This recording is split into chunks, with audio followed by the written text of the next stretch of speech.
Hello students, मैं Deepa Srivastava Vibgyor online classes में आपका स्वागत करती हूँ। लास्ट वीडियो में हमने कोर्स ऑफ बिजनेस ट्रांजैक्शन को डिस्कस किया था। वो एक इंटरनल ट्रेड का ही पार्ट था। आज हम उसी टॉपिक को कंटिन्यू कर रहे हैं। Course of business transaction also called internal trade procedure. इसमें हमने कुछ पॉइंट्स को डिस्कस किया था। पहले हम उन पॉइंट्स को सीख लेते हैं, उसके बाद हम आगे कंटिन्यू करते हैं। पहला पॉइंट था हमारा इंक्वायरी, जिसमें एक परचेजर जिसे एक कंज्यूमर जैसे हम आप हैं, हमें भी परचेज करना होता है तो हम इंक्वायरी करते हैं। उस तरह परचेजर ने अलग अलग लोगों से इंक्वायरी करी। इंक्वायरी करने के बाद कि इंक्वायरी में कुछ जो वस्तु से खरीदनी है, जो गुड्स उसे परचेज करना है, उसके prices, discount, payment, delivery method वगैरह के बारे में उसने इंक्वायरी करी। उसके बाद जिन लोगों से उन्होंने इंक्वायरी करी उसका रिप्लाई मिला। वो हमारा इनवाइटिंग कोटेशन यानी रिप्लाई ऑफ इंक्वायरी के नाम से जाना जाता है।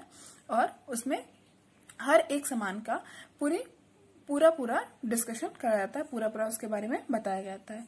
उसके बाद जब आपका सेलर जो रिप्लाई देते हैं वो जो परचेजर को मिलता है, उसके बाद परचेजर क्या करता है, उनके सबका कंपेयर करता है कि कौन कौन सा पर्सन है जो आपका प्रॉपर सामान को अवेलेबल करा पा रहा है और कम प्राइस पे अवेलेबल करा पा रहा है, जिसकी क्वालिटी अच्छी है। ये सारी चीजें कंपेयर करता है। कंपेयर करने के बाद क्या करता है कि जो परचेजर है वो ऑर्डर देता है। ऑर्डर देने के लिए ऑर्डर देने का काम करता है, जिसे थर्ड पॉइंट में डिस्कस किया था। प्लेसिंग ऑर्डर होता है और उसके साथ साथ क्या होता है कि आपका प्रोफार्मा इनवाइस भी रिसीव करा दिया जाता है कि जो भी आप सामान का ऑर्डर दे रहे हैं उसका एग्जैक्टली प्राइस कितना है। ऑर्डर दे दिया गया और सेलर को ऑर्डर मिल जाता है। परचेजर का काम यहाँ से खत्म होने के बाद सेलर अपना काम शुरू करता है। सेलर क्या करता है, जिसने ऑर्डर दिया है उस परचेजर की फाइनेंशियल पोजीशन के बारे में इंक्वायरी करता है कि उसका फाइनेंशियल पोजीशन कैसी है, वो प्रॉपर आपका जो सामान का ऑर्डर दिया है उसका पेमेंट कर पाएगा कि नहीं कर पाएगा, वो उसके बैकग्राउंड के बारे में जरूर इंक्वायरी कर लेना चाहिए करता है। ये काम जो हमारा जितने भी सेलर्स होते हैं वो नॉर्मल करते हैं। आज हम उसी के आगे कंटिन्यू करते हैं कि जब हमारी इंक्वायरी हो जाती है फाइनेंशियल पोजीशन के बारे में, उसके बाद क्या करता है, जो हमारा सेलर है वो सेलर क्या करता है कि सामान का जो भी ऑर्डर मिला है उसका एग्जीक्यूशन करता है, उसको इकट्ठा करता है। उसको इकट्ठा करने के बाद आगे पैकिंग काम करता है। तो आगे हम उसके टॉपिक को डिस्कस करते हैं। हमारा 7 पॉइंट है कलेक्शन ऑफ गुड्स, माल का एकत्रीकरण। जब फाइनेंशियल पोजीशन की इंक्वायरी हो जाती है तो ऑर्डर जो मिला हुआ सामान होता है, ऑर्डर को हम क्या करते हैं, एग्जीक्यूट करता है जो सेलर होता है। The seller when executing an order he should order goods from other goods. मतलब वो जितना भी सामान होता है उसको जितना भी इकट्ठा बल्क में सामान होता है उसमें से ऑर्डर गुड्स को अलग कर देता है और उसको अगर उसके पास नहीं अवेलेबल है तो वो स्टॉक में देखता है। स्टॉक से भी नहीं अवेलेबल होता है तो अलग अलग रिसोर्सेज से उन सामान को इकट्ठा करने का काम करता है जो ऑर्डर दिया गया है। आपको एक एग्जाम्पल लास्ट में हमने समझाया था, तो उस एग्जाम्पल से हम आगे ही आज कंटिन्यू करते हैं कि मिस्टर राम थे जो आपका मिस्टर रॉय को उन्होंने ऑर्डर दे रखा था। जब ऑर्डर दिया था तो राम हमारा परचेजर हो गया और जो रॉय हो गया वो सेलर हो गया। रॉय ने राम की फाइनेंशियल पोजीशन के बारे में इंक्वायरी कर ली। अब जो भी राम ने ऑर्डर दिए थे, ऑर्डर्ड गुड्स जितने भी होते हैं, ऑर्डर गुड्स जितने भी थे, उसके बारे में रॉय ने क्या किया, उनको इकट्ठा करने का शुरू किया, उसका कलेक्शन स्टार्ट किया। जब कलेक्शन हो गया, कलेक्शन ऑफ गुड्स हो गया, जितना भी राम ने ऑर्डर दिया था उन सब के बारे में उन सारा सामान को रॉय ने इकट्ठा किया।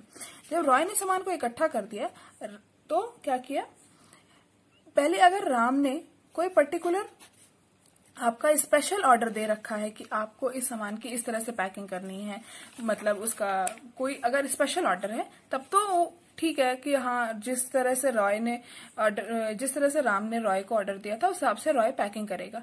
लेकिन अगर नहीं दे रखा है तो नॉर्मल जैसे पैकिंग की जाती है रॉय उसको फॉलो करेगा और राम को सामान तक पहुंचाने का काम करेगा। तो पैकिंग करते समय एक चीज ये ध्यान रखनी होती है कि जो पैकिंग होगी वो अट्रैक्टिव होनी चाहिए, इम्प्रेसिव होनी चाहिए। साथ ही साथ उसमें जो सामान लगना चाहिए वो एक्सपेंसिव नहीं होना चाहिए। मतलब हमारी पैकिंग ऐसी हो कि वो एक्सपेंसिव ना होने पाए और साथ साथ जो भी हमारा सामान है उसके अंदर उसका प्रोटेक्शन प्रॉपर रहे। मतलब the packing should be provide protection against rain and storm. मतलब अगर हमारा सामान भेजा जा रहा है बाय रोडवेज या फिर हमारा वाटरवेज या फिर हमारा ट्रेन से, तो माल हमारा ऐसा होना चाहिए जो पैक हुआ है उस सामान को टूटने ना पाए, खराब ना होने पाए। बारिश हो रही है तो सामान रुकने ना पाए, खराब ना होने पाए। तो हमने दो पॉइंट डिस्कस किए। पहला हमारा कलेक्शन, जो भी ऑर्डर गुड्स हुआ उसको हमने कलेक्ट किया। कलेक्ट करने के बाद उस पूरे सामान की पैकिंग की गई। जिस हिसाब से पैकिंग की जाएगी, पैकिंग करने के बाद हमने यहाँ पे लिख भी दिया है, अट्रैक्टिव एंड इम्प्रेसिव होना चाहिए, protection against rain and storm होना चाहिए। उसके बाद जो भी सामान पैक हो गया, पैक होने के बाद उसकी की जाती है marking. Marking is the most important for goods. क्यों? अगर हमारा माल पैक हो गया है तो बॉक्स के अंदर क्या है ये हमें नहीं कंफर्म हो पाएगा। इसीलिए हमें क्या करना होता है, जो भी हमारा सामान पैक हुआ है, पैक होने के बाद उसकी मार्किंग करनी होती है। अलग अलग बॉक्सेस पे अलग अलग मार्क करना होता है। अगर लिक्विड बॉक्स है तो लिक्विड सामान है तो जिस बॉक्स में डाला गया है, जिस कंटेनर में डाला गया है उसका मार्क कर देना चाहिए। कांच का सामान है तो जरूर बॉक्स के ऊपर या पैक्ड बॉक्स के ऊपर जरूर लिख देना चाहिए कि इसके अंदर कांच का सामान है, जिससे पता रहे जो भी सामान की लोडिंग एंड अनलोडिंग होती है उस टाइम पर जितने वर्कर्स हैं इस चीज को ध्यान दें कि इस बॉक्स के अंदर किस चीज को रखा गया है। कभी कभी ऐसा होता है कि हमारा सामान जो है बहुत टूटने वाला, जल्दी से टूटने वाला सामान होता है, तो अगर हम मार्क नहीं करेंगे तो पैक होने के बाद ये नहीं समझ में आएगा कि कौन सा सामान किस बॉक्स में रखा हुआ है। उसके साथ साथ किस बॉक्स पैक होने के में ये भी रहता है कि कौन सा बॉक्स में कौन सा सामान रखा है। जल्दी से ढूंढ के निकालने के लिए हमें ये मार्किंग करना जरूरी होता है। तो it is customary to put the trade mark of seller on each packets. हमें एक ट्रेड मार्क हर एक बॉक्स पर, हर एक पैकेट पर जरूर लगा देना चाहिए, जिससे उस माल का कंफर्मेशन रहे कि इस बॉक्स के अंदर कौन सा माल अवेलेबल है। जब हमारा माल पैक हो गया, पैकिंग हो गई, पैकिंग के बाद मार्किंग हो गई, उसके बाद क्या होता है, अगर जो हमारा परचेजर है उसने किसी पर्टिकुलर ऑर्डर के लिए, उसने किसी पर्टिकुलर व्हीकल को भेजा है माल को भेजने के लिए, तो माल उससे ज्यादा भेजा जाएगा। अगर नहीं है, स्पेशल इंस्ट्रक्शन कोई नहीं है, तो बायर अपने कंफर्टेबल जोन में आकर के वो सामान को भेजेगा। तो execution of order and sending goods, मतलब माल का आदेश जो दिया गया था और उसके साथ माल को भेजने का काम जो हुआ, वो हमारा नेक्स्ट पॉइंट है। If the buyer has given some special instruction about dispatch of goods, those instructions should be followed. अगर कोई स्पेशल इंस्ट्रक्शन है तो उसको फॉलो करना चाहिए डिस्पैच ऑफ गुड्स के अकॉर्डिंग के लिए। In the absence of a special instruction, usual procedure should be followed in dispatching the goods. जो भी हमारा अगर स्पेशल इंस्ट्रक्शन नहीं दे रखा है परचेजर ने, तो हमें क्या करना चाहिए, माल को ऐसे ही भेजना चाहिए जिस तरह से माल को भेजा जाएगा। जैसे हम रोड ट्रांसपोर्ट यूज कर सकते हैं, मतलब रेलवे ट्रांसपोर्ट यूज कर सकते हैं, वाटरवेज यूज कर सकते हैं। एग्जाम्पल में क्या है, जैसे रॉय है तो रॉय को माल भेजना है, तो रॉय तो अपने, अगर राम ने कोई ऑर्डर नहीं दिया है, अगर कोई ऑर्डर रॉय को नहीं दिया है, तो रॉय क्या करेगा, अपने कंफर्टेबल जोन में जो भी जैसा भी उसको कंफर्ट रहेगा सामान को पहुंचाने के लिए, वो सामान को पहुंचाने का पूरी कोशिश करेगा, सामान को पहुंचाने का काम करेगा। जैसे वो ट्रक के द्वारा, मतलब रोडवेज भी यूज कर सकता है, मतलब ट्रक से सामान को भेज सकता है, वो ट्रेन से अपना माल भेज सकता है, और अदर व्हीकल्स का भी यूज कर सकता है माल को पहुंचाने के लिए राम के पास तक। जब माल को भेज दिया गया, उसके बाद बीजक तैयार किया जाता है। बीजक तैयार करने का मेन काम होता है कि जो भी सामान भेजा गया है उसको एग्जैक्टली प्राइस कितना है, उसका पेमेंट कितना होना है, ये चीज पता हो जाती है। अगर हमने कैश में परचेज किया है तो माल हमने ऑर्डर दिया, हमको सामान मिला और हम उसका तुरंत पेमेंट किए और सामान लेकर के आ गए। लेकिन अगर हमने माल को ऑर्डर दिया है, मेरे पास माल भेजा जा रहा है, तो मेरे पास माल भेजने के बाद हमें इनवॉइस भेजा जाता है कि मेरा माल कितने रुपए का है और हमें कितना माल भेजना है, कितने रुपए भेजने हैं। तो हमारा नेक्स्ट पॉइंट जो होगा वो हमारा इनवॉइसिंग होगा, बीजक तैयार करना। After sending the goods, the seller prepare an invoice of the goods sold in which the quantity and quality of goods and their prices is mentioned. मतलब जो भी हमारा माल भेजा गया है उसका प्राइस, उसकी क्वांटिटी और उसके पूरा चीजें मेंशन करके भेजा जाता है, इनवॉइस बनाया जाता है। इनवॉइस को हम आगे नेक्स्ट टॉपिक में डिस्कस करेंगे। फिलहाल हम यहाँ से इनवॉइस थोड़ा सा बता देते हैं कि इनवॉइस क्या है। Invoice is a statement form में होता है which states the actual amount of cost, जो माल बना है उसके एक्चुअल कॉस्ट कितनी है, expenses and payable by the buyer and it is prepared after the sale of the goods. और ये क्या होता है, बनाया जाता है कब, जब माल का बिक्री हो चुकी होती है।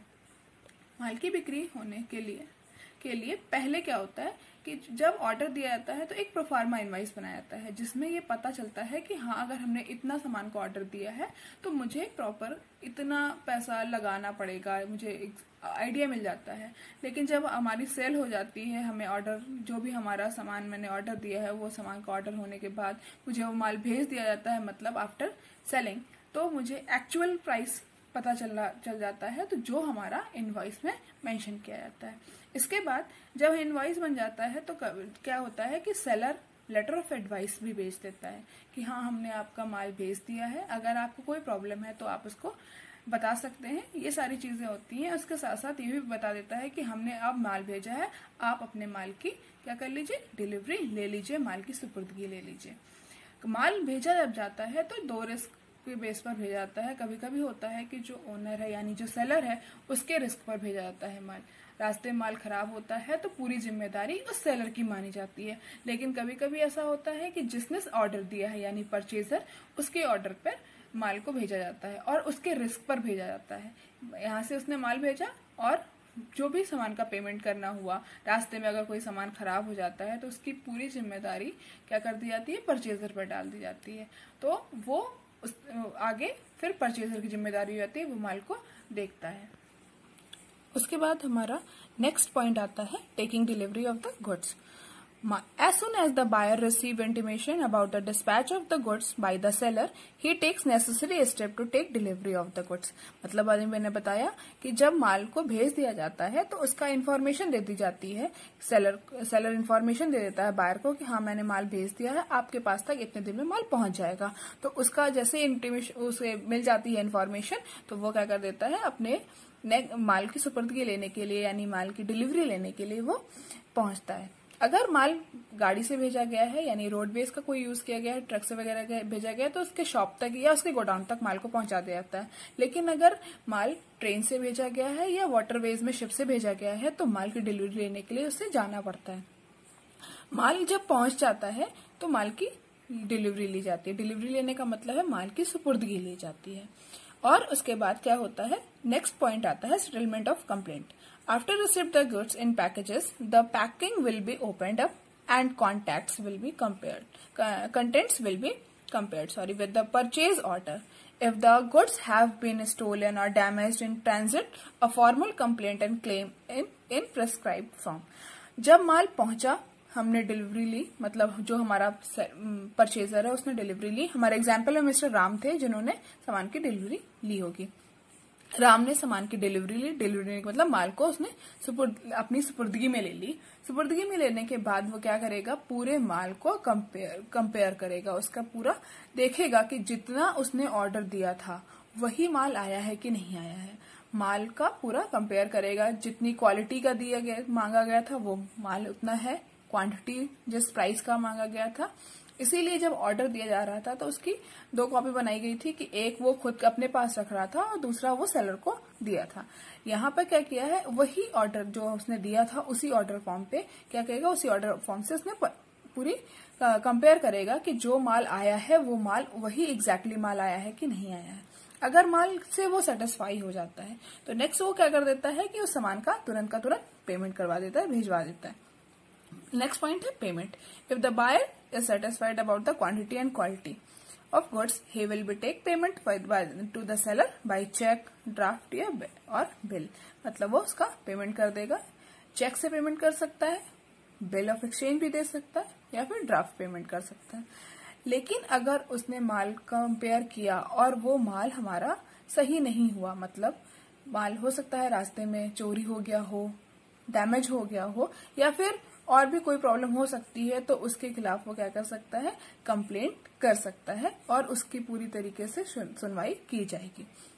पेमेंट होने के बाद जब हमारा सेलर जिसको पेमेंट मिलना होता है उसे पेमेंट मिल जाएगा, तो वो एक रिसिप्ट इश्यू कर देगा कि हाँ मुझे पेमेंट मिल चुकी है, जो इस चीज का एविडेंस होगा कि माल को उसे में भेजा और माल का उसके पेमेंट मिल चुका है। तो ये एक after receiving payment the buyer after receiving payment from the buyer the seller will issue an official receipt the amount received. मतलब जो सेलर होगा वो ये इस चीज का रिसिप्ट इश्यू कर देगा कि उसने जितना भी माल का भेजा था उस माल का भुगतान उसे मिल चुका है। इन केस अगर जो भी व्यापारी है जिसने माल लिया है वो बार बार उससे माल ले रहा होता है, तो क्या कर देते हैं, एक स्टेटमेंट ऑफ अकाउंट भी भेज दिया जाता है कि सेंडिंग स्टेटमेंट ऑफ अकाउंट, खाता विवरण भेजना। एक नेक्स्ट पॉइंट ये भी डिस्कस करते हैं।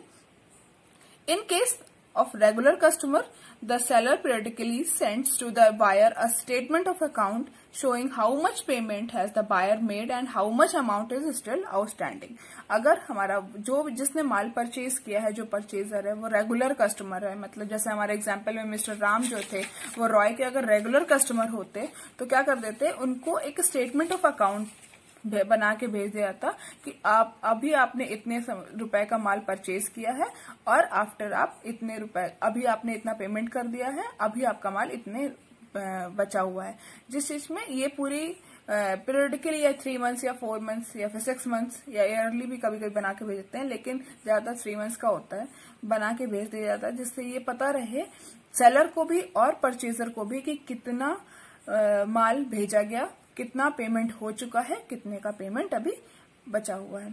तो अभी इसमें हमने कई दो तीन ऐसे पॉइंट्स हैं जिसको अभी मुझे आगे डिस्कस करना है, जैसे जो हमारा एक टॉपिक के फॉर्म में हम डिस्कस करेंगे, जैसे हमारा इनवॉइस हो गया या फिर हमारा स्टेटमेंट ऑफ अकाउंट हो गया, ये हम लोग आगे अभी एक पूरे टॉपिक के फॉर्म में डिस्कस करेंगे। तो अभी तक जितना भी हमने पढ़ाया ये हमारा इंटरनल ट्रेड प्रोसीजर के अंतर्गत हमारा पूरा था, जिसमें एक परचेजर वो सामान परचेज करता है और जो सेलर है वो सेल से सामान परचेजर तक पहुंचाता है। जब वो सामान पहुंचना है उसके बाद सेलर क्या होता है, वो जिसके पास माल पहुंचता है वो सेलर हो जाता है और उसके बाद वो फिर अपना माल बेचना शुरू कर देता है और वो आप जैसे कंज्यूमर होते हैं वो हम लोग परचेज करते हैं। तो आप क्या करोगे, आप ठीक है, ओके, थैंक यू।